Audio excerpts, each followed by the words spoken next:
በስመ ስላሴ በስመ አብ ወወልድ ወመንፈስ ቅዱስ አሐዱ አምላክ አሜን። ስንክሳር ዘወርኃ ጥቅምቲ ዕለት 9 ናይ ዕለቱ ዝንበብ ስንክሳር ልሰምዕ ዘንበብ ፍቅሪ ጎይታ ኣብ ልቡ ይዕንብብ ሓለዋን ጸሎት ናይ ቅዱሳን ድማ ይረክብ። ዝክረ ጻድቅ ለዓለም ይሄሉ ዝክረ ናይ ጻድቅ ንዓለም ይዝነብር። ካብ ኩሉ ክፉኡ ዘበለ ክድሕኑ ንቅዱሳን ተማሕፀኑ አሜን። በዚህ ለማዓንቲ ጥቅምቲ 9 ወርሓዊ በዓል አቡነ እስትንፋሰ ክርስቶስን አቡነ ብፁዕ አምላኽን እዩ። በረኸቶም ይሕደረና አሜን። በስመ አብ ወወልድ ወመንፈስ ቅዱስ አሐዱ አምላክ አሜን። ቅዱስ ቶማስ ሐዋርያ ለዋ ሐዋርያ ቅዱስ ቶማስ ካብ ኢትዮጵያ ክሳብ ህንድን ባርቶስን ብዝበጽሐት ስብከቱ ብጣዕሚ ድንቂ ዝኾኑ ተአምራት ሰርሐ። አሃዱ እምተአምራቲሁ ከም ዝብሉ አበው ካብዚኣቶም ሎሚ ሓደ ክንምልከት ኢና። ካብ ተአምሩ ማለት እዩ። ቅዱስ ቶማስ ጎና ናብ እትበሃል ናይ ህንዲ አካባቢ መእተዊ ዝፈልጥ ምስ ሰአነ ጎይታ ወሪዱ አበንስ ንዝበሃል ነጋዲ ባርያ ገይሩ ሸጦ። መጀመርታ ኣብ ናይ ንጉስ መርዓ ተአምራት ኣርእዩ ህዝቢ ምስ መርዑትን ንጉሶምን አእመነ። ቀፂሉ ግን ጎንዶፎር ንዝበሃል ካልእ ንጉስ ቤተ መንግስቲ ስራሕ ተባሂሉ ይለኣኽሞ። እዚ ሐዋርያ ድማ ንንጉስ ዝሃንጸሉ ወርቅን ብሩርን ሃበኒ ኢልዎ ሃቦ። ንጉስ ዘወር ምስ በለ ግን ወእሁብ ዘንጉስ ለንጉስ ናይ ምድራዊ ንጉስ ንሰማያዊ ንጉስ ክህቦ እየ እናበለ ኩሉ ግዜ ኩሉ ገንዘቡ ንነዳያን በተኖ። ገንዘቡ ምስ ተወድኦ ኦ ንጉስ መሰረቱ ተሃኒጹ እዩ እሞ ንመንደቕ ለኣኸለ ይብሎ። ምስ ለኣኸሉ ንሱ ድማ ይምጽውቶ። ሕጂ እውን ኦ ንጉስ ንዝንጎ ለኣኸለ ይበሎ እሞ ይምጽውቶ ኸዓ። መጽሓፍ ከም ዝብል ምጽዋት ንሃዋርያት ልማዶም እዩ። ኣብ መጨረሽታ ግን ንጉስ ምስ መጸ ኣባዶ መሬት ነዳያን ነቲ ገንዘብ ክበልዕዎ ረኸቦም እሞ ተበሳጭዩ ድማ ንቅዱስ ቶማስ ክቐትሎ ኢሉ ኣሰሮ። በታለይቲ ግን ጋዶን ሓው ንንጉስ ሞይቱ ሓዘን ኣብ ዝኾነ ግዜ እዚ ቅዱስ ሐዋርያ ኣተንስኦ። ጋዶን ድማ እዚ ቅዱስ ሰጊዱ ኣብ ሰማይ ንንጉስ ጎንዶፎር ዓብይ ቤት ተሃኒጽሉ ምርኣዩ ተዛረበ። ንጉስን ሰራዊትን ድማ ኣብ ቅድሚኡ ሰጊዶም ኣመኑ። ኣጥሚቕዎም ድማ ኸደ። በረኸቱ ይሕደረና። ከምኡ እውን ቅዱስ እስጢፋኖስ ካልእ በዚ ስም ካብ ዝጽውዑ ቅዱሳን ሊቀ ዲያቆናት ቅድም ክኸውን ከሎ ሎሚ እንኽብሮ ድማ ቅዱስ ድማ ካልእ እስጢፋኖስ ወይ ከዓ ካልኣይ ይበሃል። ክልቲኦም ቀዳሜ ሰማዕት ይበሃሉ። እዚ ቀዳማይ ኣብ ዘመን ሐዋርያት ኣቐዲሙ ከም ዝተሰውአ፣ እዚ ድማ ኣብ ዘመነ ርጉም ዲዮቅልጥያኖስ ኣቐዲሙ ተሰየፈ። እዚ ቅዱስ ዝተወልደ ኣብ 300 ክፍለ ዘመን አካባቢ ምስ ኮነ ኣብ ውሽጢ ናይ አንጾኪያ ቤተ መንግስቲ ካብ ዝነበሩ ልዑላንን ናይ ኩናት መራሕትን ሓደ ነበረ። ብዝምድና ደረጃ ድማ ንዓብይ ቅዱስ ፋሲለደስ ወዲ ሓፍቱ እዩ። ኣብ ናይ ፋሲለደስ ቤት ካብ ምዕባዩ ዝተለዓለ ወዱ ከም ዝኾነ ኣብ ገድሊ ተጠቒሱ ኣሎ። ቅዱስ እስጢፋኖስ ካልእ ማለት መልክዕ ምስ ጽባቐ ዝተሓባበረሉ ጾምን ጸሎትን ዝፈቱ ኣኾላሲ ንነዳያን ሓያል ናይ ኩናት ሰብን ተፈታዊ ክርስቲያንን ነበረ። እቲ ክፉእ ኣራዊት ኣብ ዓለም ንዝርከቡ ምእመናን ሞትን ስቃይን ክእውጅ ከሎ ኣብ ኣካባቢኡ ዝነበረ እዚ ቅዱስ እዩ። ኣብቲ ቦታ ካብ ዝነበሩ ብዙሓት ኣሽሓት ሰባት ንንጉስ ደፊሩ ዝተዛረቦ ሓደ ከማን ኣይነበረን። ቅዱስ እስጢፋኖስ ካልኣይ ግን ንክርስቶስ ቀንአ። ካብ ማእከል ህዝቢ ድማ እናጎየየ ሓሊፉ ኣብ ቅድሚ ንጉስ ኣዋጅ ዘንብብ ንዝነበረ ወታደር መንጢሉ ኣብ ኣደባባይ ነታ ናይ ክሕደት ደብዳቤ ቀዳዲዱ ደርበያ። ንንጉስ ድማ ሰነፍ ክብል ገሰጾ። ብጣዕሚ ዝተቆጥዐ ንጉስ ግን ነቲ ቅዱስ ሴፍ ደርቢዩ ኣብ ክልተ ከፈሎ እሞ ኣካሉ ኣብ ልዕሊ መሬት ምስ ወደቐ ርእሱ ግን ኣብ ልዕሊ ኣየር ኮይና ን3 መዓልትታት ትንቢት ተዛረበት። ነቲ ኣጨናቂ ናይ መከራ ዘመን ድማ ኣፍ ደገ ከፋቲ ቅዱስ እስጢፋኖስ ካልኣይ ኮነ። በረኸቱ ይሕደረና። ከምኡ እውን ቅዱስ ኣትናቴዎስ ብፁዕ እዚ ቅዱስ አቦ ድማ በዓል አደናቂ ታሪክ እዩ። ዜና ህይወቱ ክስማዕ ጣዕሚ ነፍሲ እዩ ዝዕድል። ተወሊዱ ዝዓበየላ ሶርያ ብምናንኡ ዝፍለጥ ድማ ቅዱስ አትናቴዎስ ህይወቱ ብጽሞና ዝተመልአ ነበረ።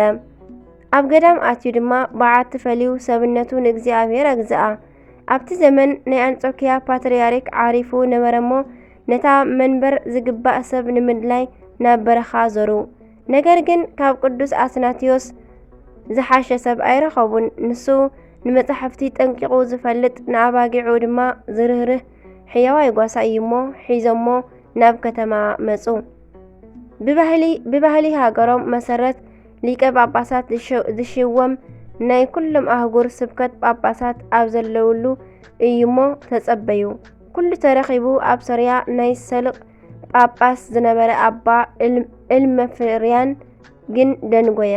ን50 መዓልታት ተጸቢዮም ንኣባ አትናቴዎስ ፓትርያርክ ዘአንጾኪያ ኢሎም ሸይሞም ተፈላለዩ። ኣብ 51 መዓልቲ ኣባ እልመፍርያን ምስ በጽሐ በዓል ሽመቱ ምውድኡ ምስ ነገርዎ ተቖጥዐ። ኣነ ኣብ ዘየለኹሉ ዝተሸመ ኣይሰርሕን እሞ ንኣትናቴዎስ ፓትርያርክ ኢሉ ዝጽውዕ ኩሉ ዝተወገዘ ይኹን ኢሉ ናብ ሰልቕ ተመለሰ። ቅዱስ አትናሲዮስ እዚ ነገር ምስ ሰምዐ ፈጺሙ ሓዘነ። ኣቐዲሞም እውን ኣገዲዶሞ እምበር ንሱ ሽሞት ደልዩ ኣይመጸን። ልክዕ ኣብዚ ዘመን ከም እንምልከቶ እዚ ቅዱስ መሊሱ ምውጋዝ ይከኣሉ እዩ፣ ንዑ ድማ ብስልጣን ይበልጾ እዩ። እዚ ቅዱስ ግን ንግሊ ክብሩ ክብል ቤተ ክርስቲያንን ምእመናንን ክከፋፈሉ ምርኣይ ኣየድልን። ንወዲ መዝሙሩ ጸውዖ እሞ ወደየ እሺ በለኒ ነፍሰይ ክትመርቐካ እያ። ኣነ ንሓደ ዓመት መንገዲ ስለ ዝወፅእ ንስኻ ኣብ ክንዳይ ኣዝዝ እሰር ፍታሕ ህዝቢ እንተሓቲቶምኻ ናብ ገዳም ከይዱ በሎም ኢልዎ ካብ መንበረ ጵጵስንኡ ወፀ።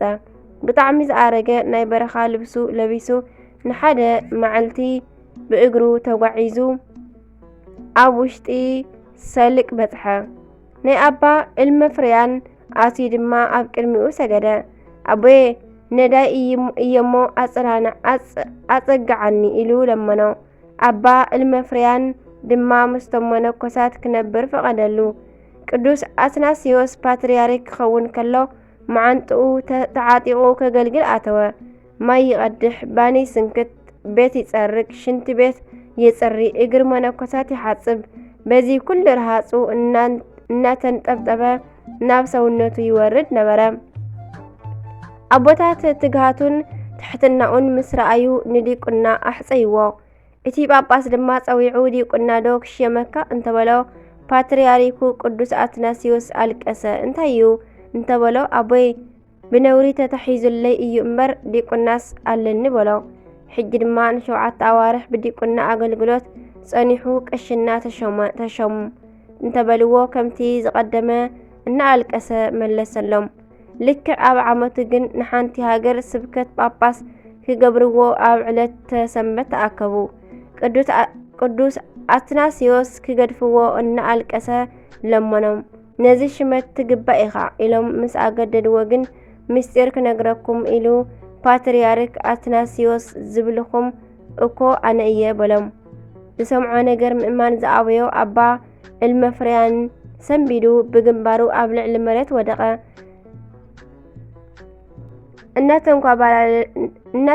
እናተንኳላለበ ወይ ከዓ እንዳወደቐ ድማ ኣልቀሰ። ወይለይ ንዓይ ንጎይታይ ንአትናቴዎስ ከም ኣገልጋሊ ዝኣዘዝኩ እናበለ ድማ ተማህለለ። ኣብቲ ኣከባቢ ዝነበሩ ጳጳሳት፣ ካህናት፣ መነኮሳትን ምእመናንን ድማ ካብ ናይ ቅዱስ አትናሲዮስ ናይ ትሕትና ስራሕ ዝተላዕለ ፈጺሞም ኣደነቑ። መንበረ ጵጵስንኡ ኣምጺኦም እናዘመሩ ተሸኪሞሞ ዘሩ። ቅዳሴ ቀዲሱ ድማ ስጉኡን ደሙን ኣቐቢልዎም ዓብይ ደስታ ኮነ።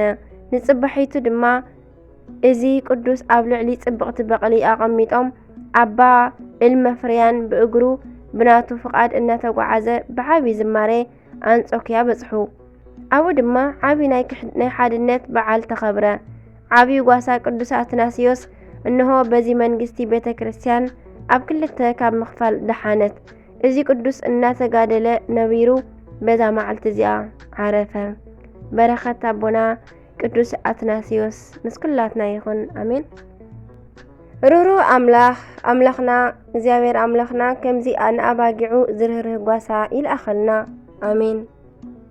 ካብ ሃዋርያ ካብ ሰማዕታቱ ካብ ለዋህ ፓትርያርክ ድማ ጸጋ በረኸት ይኽፈለና አሜን።